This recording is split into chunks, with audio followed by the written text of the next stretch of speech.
Hello, everybody. I'm Dr. Greg Sloop, and it's time for Live at 5 on this Thursday, February 6th, 2025. Hope you're having a great day. We are today continuing our journey through the New Testament. We are looking at Matthew chapter 27. Matthew chapter 27 is our passage for today. Lisa and I are in Gastonia, North Carolina at prayer conference. We are excited to be here. Had a service this morning. Great time in the Lord. Great testimony and message by Travis Hobdy from North Dakota. Did a great job. We'll have service tonight at 7, tomorrow night at 7, and tomorrow morning at 10 as well. Hope to see you at prayer conference if you're coming. And if you're not, then we'll see you another time. We are today looking, as I said, at Matthew chapter 27. Verse 1 is where we'll start. And this is a further chapter that discusses the passion of Christ, or the death and resurrection of Christ. Seems like we've gone through Matthew kind of quickly, but we are here at Matthew 27, and this is where it gets really serious about the crucifixion of Christ. In verse 1, it talks about Jesus being delivered to Pilate. When morning came, all the chief priests and elders of the people plotted against Jesus to put him to death. And when they had bound him, they led him away and delivered him to Pontius Pilate, the governor. After he was arrested, the religious leaders, they wanted so desperately to get rid of Jesus, to get rid of their Jesus problem, if you want to call it that. And in the meantime, they committed him to the custody of Pontius Pilate, the governor of Judea. Judea was kind of like the county or the state around Jerusalem, and it was where Pilate's governorship was found. Then in verse 3, we find a side note account of Judas repenting of betraying Christ. You know, yesterday I showed you the 30 pieces of silver and the one coin in more detail. Judas, his betrayer, seeing that he had been condemned, Jesus that is, was remorseful and brought back the 30 pieces of silver to the chief priests and elders, saying, I have sinned by betraying innocent blood. And they said, what is that to us? You see to it. Then he threw down the pieces of silver in the temple and departed and went and hanged himself. But the chief priest took the silver pieces and said, it is not lawful to put them into the treasury, because they are the price of blood. And they consulted together and bought with them the potter's field to bury strangers in. Therefore, that field has been called the field of blood to this day. Then was fulfilled what was spoken by Jeremiah the prophet, saying, and they took the 30 pieces of silver, the value of him who was priced, whom they of the children of Israel priced, and gave them for the potter's field, as the Lord directed me. What do we need to ponder here? Well, feeling deep remorse for his actions. And why wouldn't he? Judas, Christ's betrayer, brought back the money that he was paid to the chief priests and elders, and he confessed his sin. He had betrayed innocent blood. He was wanting to give the money back, but they were indifferent. And Judas, in his frustration, threw the money down and left and went out and hanged himself. His guilt drove him to suicide. The leaders collected the money. They bought the field, which we've already read about, in which to bury strangers. And they called it the field of blood because it had been bought with blood money. Well, Jeremiah had prophesied this entire scenario in chapter 32, and Zechariah had also talked about it in chapter 11. So this was not something that should have been a surprise to anyone. It was a fulfillment of prophecy from hundreds of years before, as we've seen so many prophecies fulfilled in the life of Jesus Christ. Well, in verse 11, we come back to the story of Christ and his trial and crucifixion as he's examined. Verse 11, now Jesus stood before the governor, and the governor asked him, saying, are you the king of the Jews? Jesus said to him, it is as you say. And while he was being accused by the chief priests and elders, he answered nothing. Then Pilate said to him, do you not hear how many things they testify against you?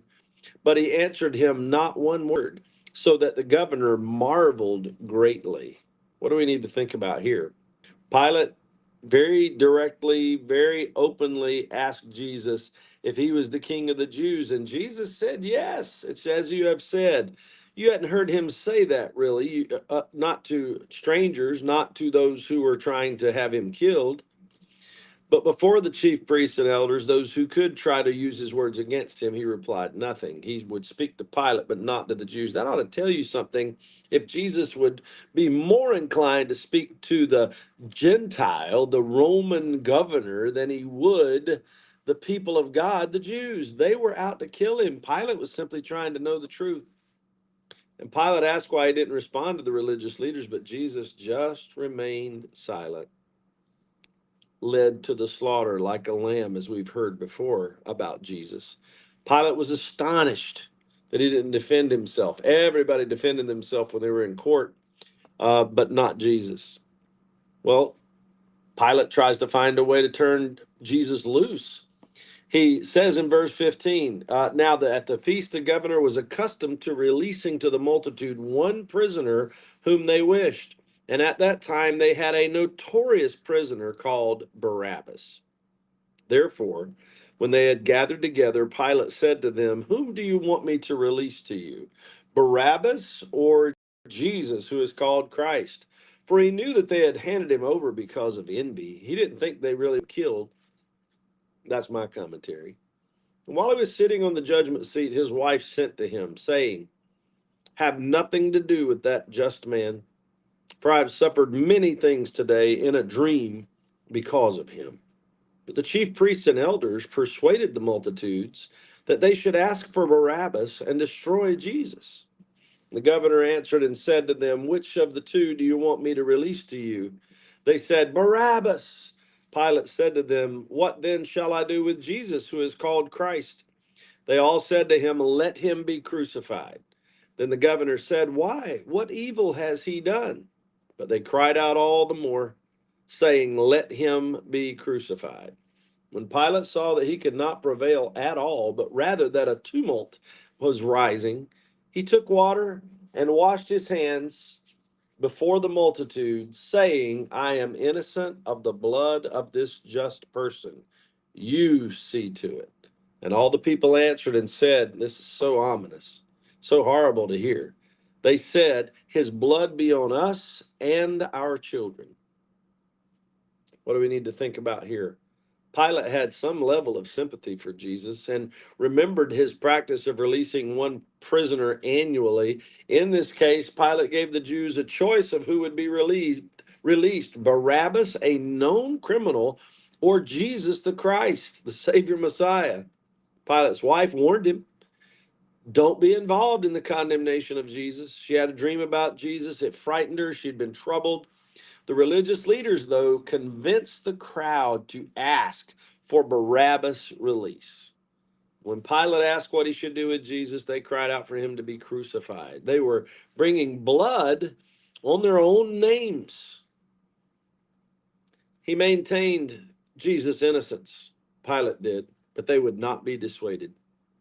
Pilate publicly washed his hands. What better sign? What more telling sign that the governor said, I'm washing my hands of this. I'm not going to be responsible for his death. And he declared his innocence of Jesus' blood. The crowd said they would take the blame and their children would take the blame. This crazed crowd brought condemnation upon themselves and their whole family. In verse 26, we see the next chapter. Jesus is scourged. Then he released Barabbas to them, and when he had scourged Jesus, that's beating him, whipping him, he delivered him to be crucified. Then the soldiers of the governor took Jesus into the praetorium and gathered the whole garrison around him, and they stripped him and put a scarlet robe on him. Well, Pilate released Barabbas and had Jesus beaten. I think all along he was hoping that the people would change their minds. He then handed Jesus over to the soldiers to be crucified. And the garrison of soldiers that were watching around him gathered around Jesus. They stripped him of his clothing and put a scarlet robe on him, mocking him. Jesus is led to Golgotha. When they had twisted a crown of thorns, and boy, these thorns are so long and they're so sharp, and they're so. I just trimmed my rose bushes a couple days ago. Got stuck in my hand, got stuck on my fingers, and every time one of those thorns would get me, man, it hurt badly. And that's just a little tiny thorn on a rose bush. We're talking about a little tiny thorn on a rose bush, but Jesus' thorns were about that long and would stick into his flesh and go up under the skin. It was horrendous, the pain. And they twisted that crown of thorns. They put it on his head. They put a reed or a stick in his right hand. They bowed the knee before him and they mocked him, saying, "Hail, King of the Jews!" Then they spat on him again. And they took the robe off of him. Excuse me. They spat on him and they took the reed, the stick, and they struck him on the head. And when they had mocked him, they took the robe off him, put his own clothes on him, and led him away to be crucified.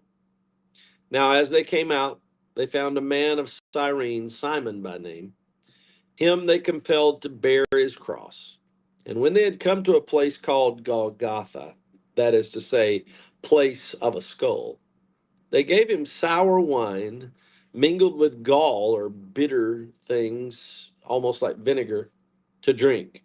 But when he had tasted it, he would not drink. Some say it may have been something that was akin to a pain reliever to keep the pain from being so bad, but he would not drink it. Well, points to ponder here. They wove that crown of thorns. They mockingly worshiped him and they called him King of the Jews, even though they didn't consider him any of the such. They spat on him. That would just be enough right there to make me want to hurt somebody. Took the stick and hit him on the head, mocked him even more, took the robe off. They led him away to be crucified, and he couldn't carry the cross due to the injuries and possible dehydration. The soldiers then made Simon the Cyrene carry the cross to Golgotha, otherwise known as the place of a skull. They offered Jesus sour wine and gall, similar, like I said, to vinegar. He wouldn't drink it. And then the story of Jesus' crucifixion is found in the very next section, verse 35. Then they crucified him and divided his garments, casting lots, that it might be fulfilled, which was spoken by the prophet. They divided my garments among them, and for my clothing they cast lots.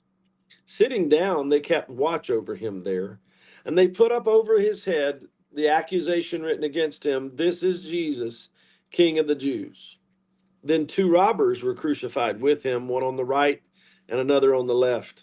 And those who passed by blasphemed him, wagging their heads and saying, "You who destroy the temple and build it in 3 days, save yourself. If you are the Son of God, come down from the cross."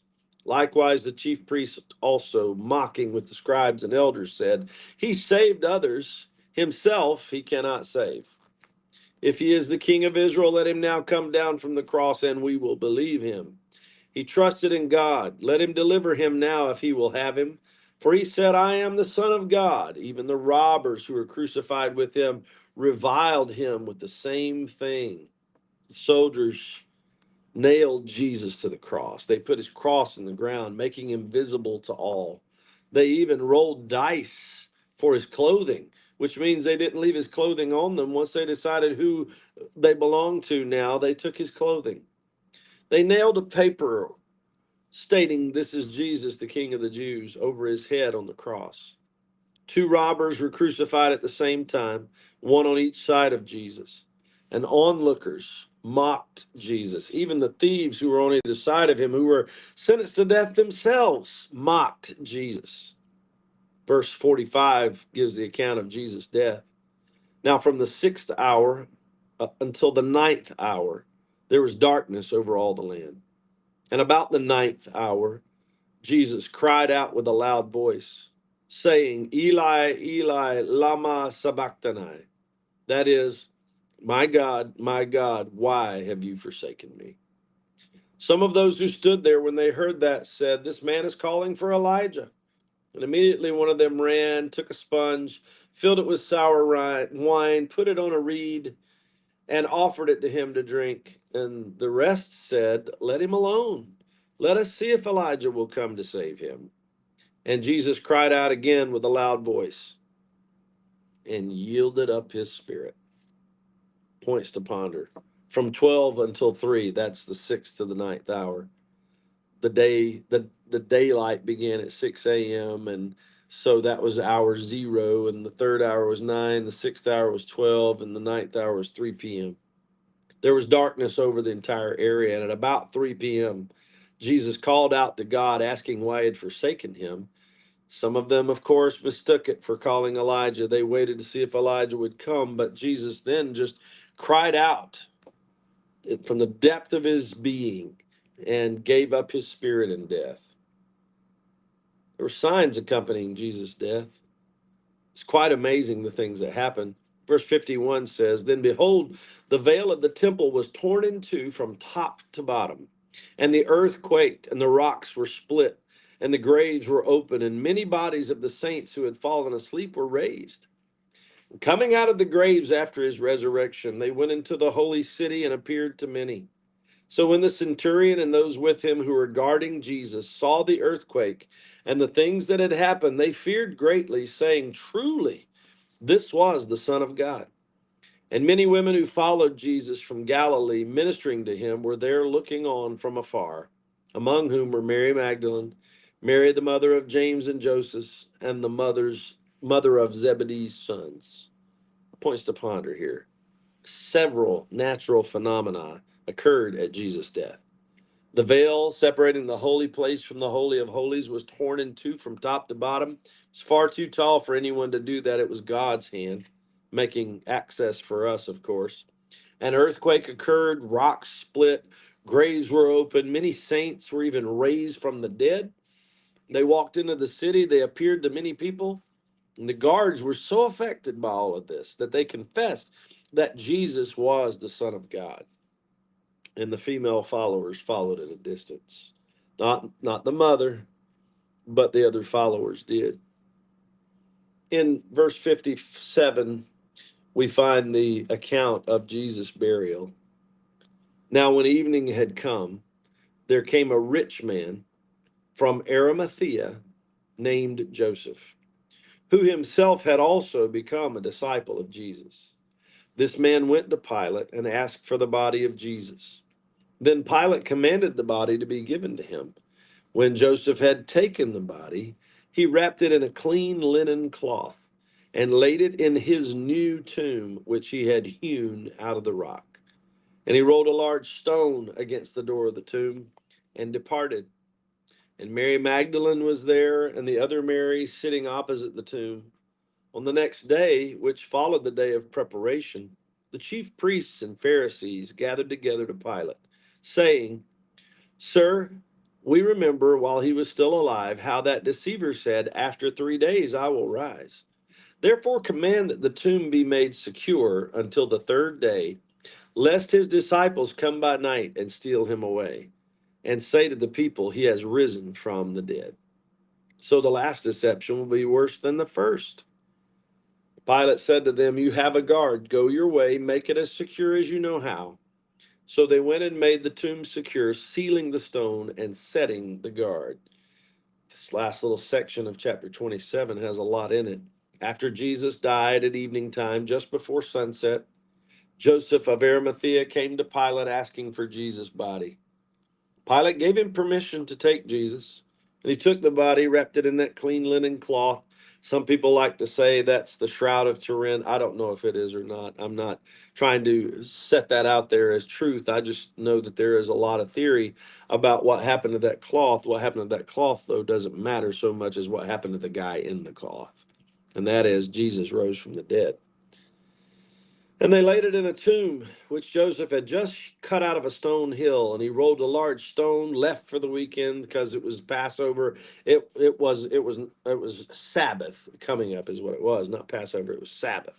Mary and Mary Magdalene were there watching, and the next day, the religious leaders went to Pilate and asked for a guard, suggesting that Jesus' disciples may steal his body and claim he had risen from the dead. Pilate consented. Then they secured the tomb, put a seal on the stone to represent Pilate's authority, and they set a guard. You know, we didn't see it in the book of Matthew necessarily, but there is a section in that story of the Garden of Gethsemane in the book of John. It talks about how when they ask, we're looking for Jesus, and he said, I am he. And they all fell down like dead men. If I were those guards, I wouldn't want to watch that tomb. No way. But some did, and they set a seal, the authority of Pilate, and they put the guards there, and they thought they could keep Jesus in and the disciples out. One more chapter in the book of Matthew. We'll talk about it tomorrow, and we'll find out no seal and no squadron of guards could keep Jesus in the grave.